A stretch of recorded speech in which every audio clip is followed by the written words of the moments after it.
Memperingati Hari Pendidikan Nasional Hardiknas tahun 2022 secara serentak dilaksanakan Jumat 13 Mei 2022 di halaman kantor Kecamatan Ciomas, Kabupaten Bogor.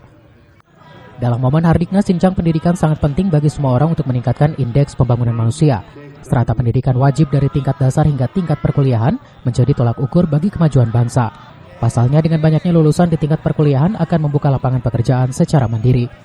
Meningkatkan strata pendidikan ya, yang tadinya tingkat SD ke SMP, SMA, bahkan ke tingkat perguruan tinggi, S1, S2 dan doktoral. Ya. Jadi kami mengharapkan ya, pendidikan ini ya bisa meningkatkan pembangunan bangsa.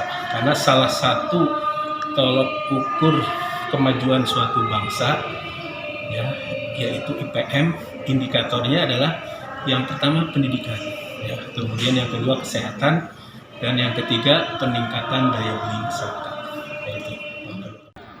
Camat Ciomas Khairuka Judianto mengatakan Muspika Kecamatan Ciomas harus bersinergi dengan bidang masing-masing seperti relawan, kepemudaan, bergotong royong membangun wilayah untuk kemajuan daerah maupun bangsa.